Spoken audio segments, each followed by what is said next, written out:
राधे राधे सभी भक्तों को आप सभी का मेरे श्री व्लॉग्स यूट्यूब चैनल में स्वागत है। आज हम चर्चा करने वाले हैं वट सावित्री व्रत की कि यह हमें किस दिन इसका व्रत करना है, इसका शुभ मुहूर्त क्या है, क्यों इस बार की वट सावित्री व्रत इतनी खास है, किन शुभ योगों में यह हमें प्राप्त हो रही है और किस प्रकार से हमें इस दिन जो है अपना पूजन करना है ताकि हमारे घर में सुख समृद्धि शांति एवं हमारे पति की दीर्घायु हो, संतान की समृद्धि वृद्धि और उन्नति हो।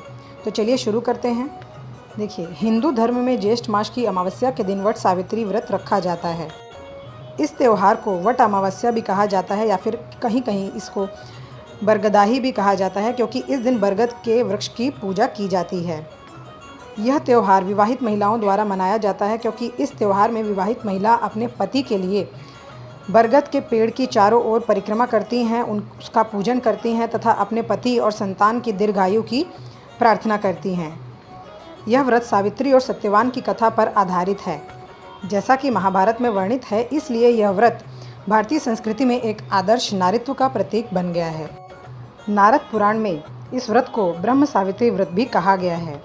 धर्मशास्त्रों में वट सावित्री व्रत का महत्व करवा चौथ जितना ही बताया गया है। मान्यता है कि ज्येष्ठ अमावस्या के दिन ही सावित्री ने यमराज से अपने पति सत्यवान के प्राण बचाए थे। तभी से सुहागिन महिलाएं अपने पति की लंबी आयु एवं उत्तम स्वास्थ्य के लिए हर साल ज्येष्ठ अमावस्या या पूर्णिमा के दिन वट सावित्री व्रत रखती हैं। इस व्रत को लेकर काफ़ी मतभेद है। स्कंद पुराण तथा भविष्योत्तर पुराण के अनुसार ज्येष्ठ मास के शुक्ल पक्ष की पूर्णिमा को यह व्रत करने का विधान है। वहीं निर्ण्यात आदि के अनुसार ज्येष्ठ मास की अमावस्या को व्रत करने की बात की गई है। तिथियों के मतभेद होने के उपरांत भी इस व्रत का उद्देश्य एक ही है। कई महिलाएं इस व्रत को ज्येष्ठ मास की त्रयोदशी से अमावस्या तक करने में विश्वास रखती हैं, तो कई महिलाएं इस व्रत को शुक्ल पक्ष की त्रयोदशी से पूर्णिमा तक करती हैं। कुछ जगहों पर यह व्रत पूर्णिमाशी को किया जाता है, जैसे कि दक्षिण भारत में, और उत्तर भारत में इस व्रत को अमावस्या के दिन किया जाता है। वट सावित्री व्रत में वट और सावित्री दोनों का विशिष्ट महत्व माना गया है। वट अर्थात बरगद, यानी कि इस दिन जो है हम बरगद के वृक्ष का पूजन करते हैं। बरगद के पेड़ को हिंदू धर्म में विशेष महत्व बताया गया है। पुराणों में यह स्पष्ट किया गया है कि वट में यानी कि बरगद के वृक्ष में ब्रह्मा विष्णु व महेश तीनों का वास होता है।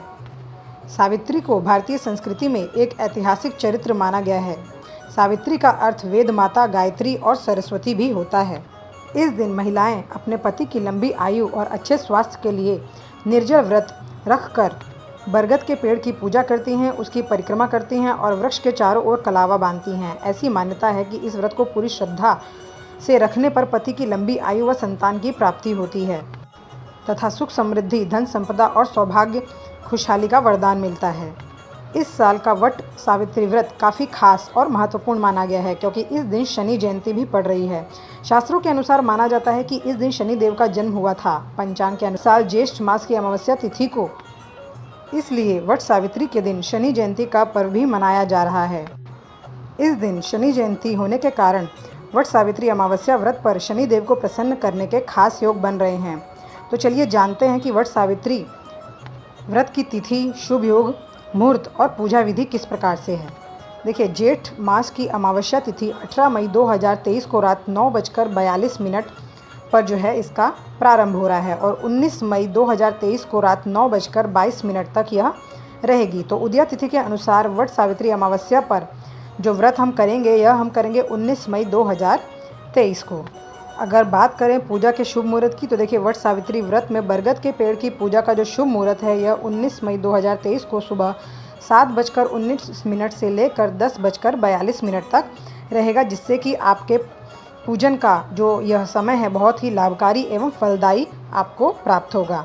अगर बात करें शुभ योगों की, तो देखिए, वट सावित्री अमावस्या के दिन शनि जयंती होने के कारण शनि जो हैं यह कुंभ राशि में विराजमान रहेंगे। ऐसे में वह शश राजयोग का निर्माण कर रहे हैं।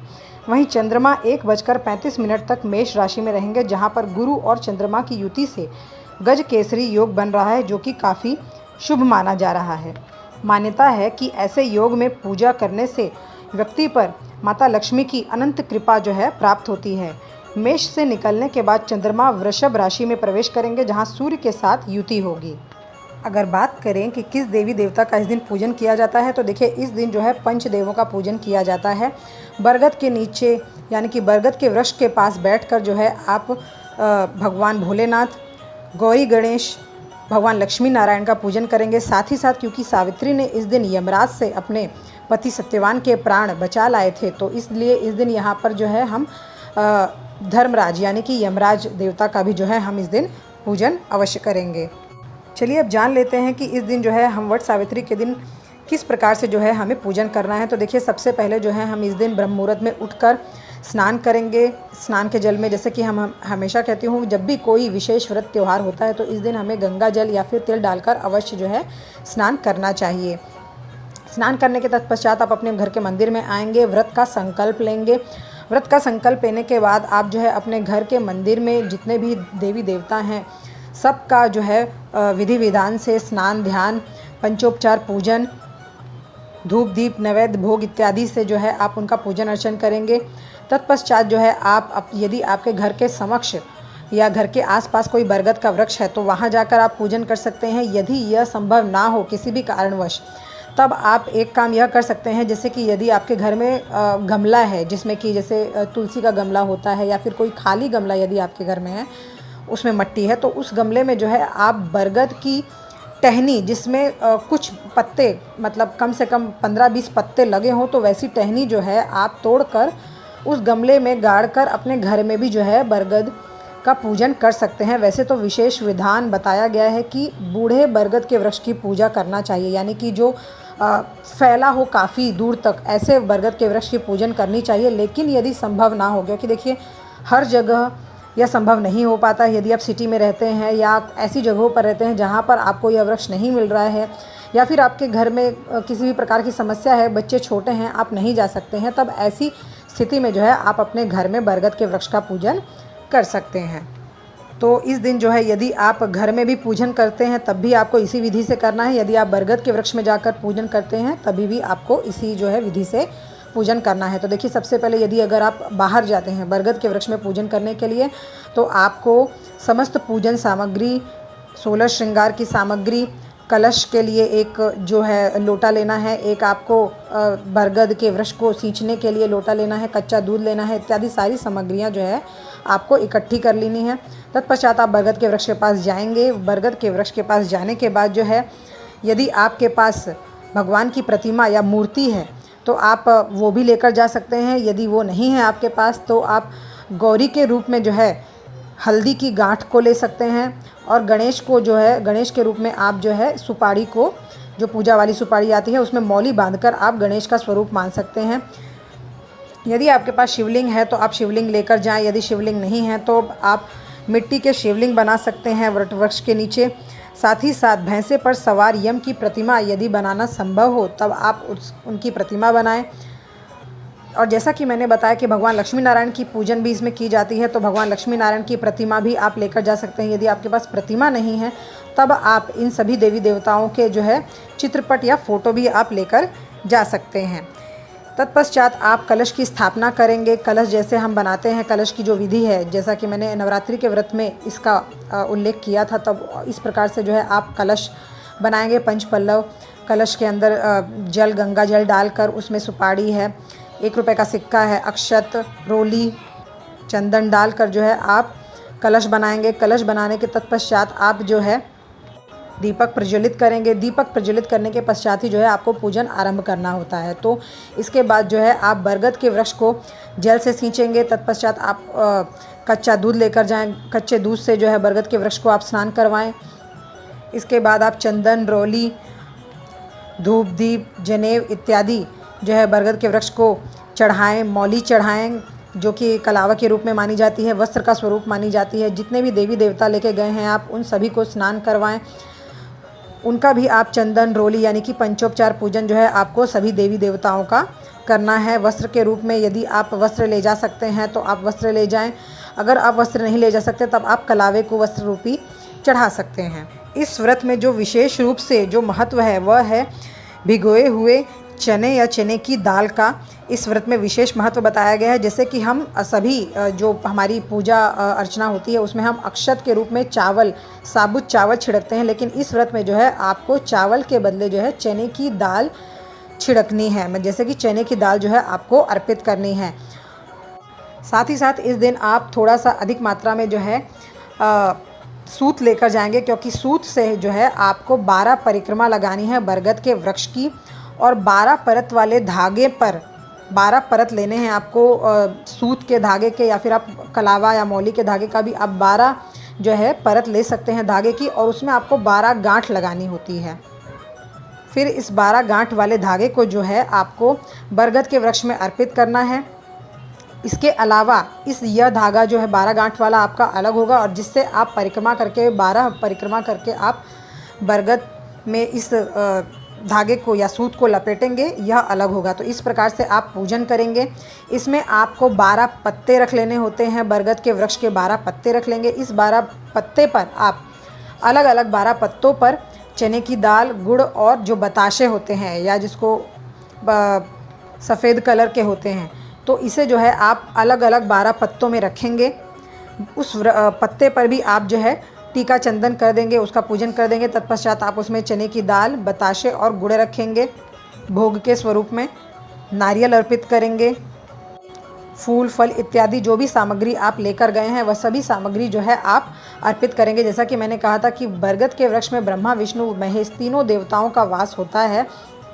तो यदि किसी भी प्रकार से आपके पास इनकी प्रतिमाएं नहीं हैं, तब भी इनका पूजन बरगद के वृक्ष में ही हो जाता है। तो इस प्रकार से जो है आप पत्ते रखकर उन्हें भोग अर्पित करेंगे, नारियल अर्पित करेंगे, फल फूल इत्यादि जो लेकर गए हैं वो अर्पित करेंगे।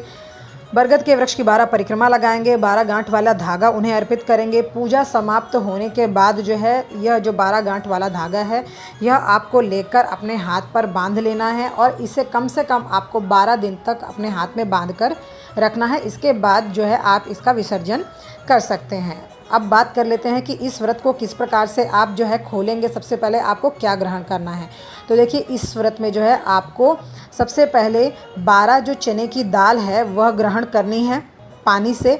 तो इसे आपको जो है जो चने की दाल जो आप ग्रहण करेंगे इसे आपको चबाना नहीं है, इसे आपको ऐसे ही निगल जाना है।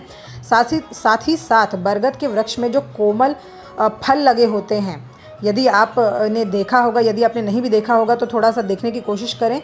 यदि संभव हुआ तो मैं इस जो व्रत की वीडियो के पूजन का वीडियो अवश्य बनाऊंगी, तो आपके साथ शेयर करूंगी।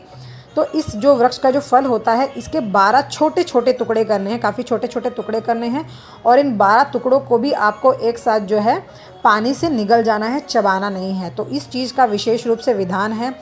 इतना करने के पश्चात इस दिन, क्योंकि हम बरगद के वृक्ष को ब्रह्मा, विष्णु, महेश का स्वरूप मानकर पूजन करते हैं, और इस दिन सावित्री जो है यमराज से अपने पति के प्राण बचाकर लाई थी, तो इस दिन बरगद के वृक्ष को हम अपने गले से लगाते हैं, उसे हवा झोंकते हैं। जो पंखी आती है बांस की उससे हवा झोंका जाता है। यदि आपके पास वो नहीं है तब आप जो अपने साड़ी का जो आपका पल्लू है उससे भी आप जो है बरगद के वृक्ष को हवा दे सकते हैं। तो यह सब करने का जो है विधान बताया गया है। बरगद के वृक्ष को आप प्रणाम करें, जो भी आपसे भूल चूक हुई हो उसके लिए क्षमा मांगें। और हाँ, एक बात बिल्कुल मत भूलिएगा, देखिए इस दिन जो है आपको बरगद के वृक्ष के नीचे सत्यवान एवं सावित्री की कथा अवश्य सुननी है। तत्पश्चात ही आप जो है चने की दाल और वो जो बरगद के वृक्ष का जो फल है उसे ग्रहण करेंगे, और जो चने की दाल, गुड़, बताशे जो आपने और रखे हैं प्रसाद रूप में, इसे जो है आपको अपने घर में समस्त लोगों को जो है इसका प्रसाद वितरण करना है।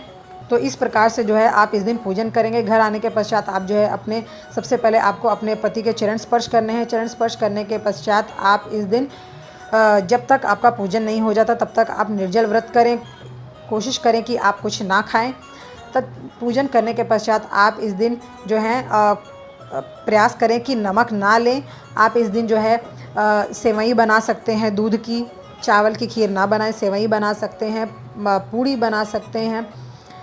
जैसे कि आम का ऋतु फल है आम, तो आप आम रस बना सकते हैं। तो इस प्रकार से इन चीज़ों को आप खा सकते हैं। यदि संभव ना हो तब आप नमक खा सकते हैं, तो वो भी आप जो है फलाहार वाला जो नमक होता है, सेंधा नमक, वह ग्रहण करें। व्रत में जो है जब आप पूजन करते हैं तो दक्षिणा भी अवश्य चढ़ाएं। बिना दक्षिणा के व्रत जो है संपूर्ण नहीं माना जाता है। तो इस प्रकार से जो है आपको पूजन करना है। आशा करती हूँ कि मैंने अपनी इस वीडियो में आपको वट सावित्री से संबंधित संपूर्ण जानकारी दे दी है।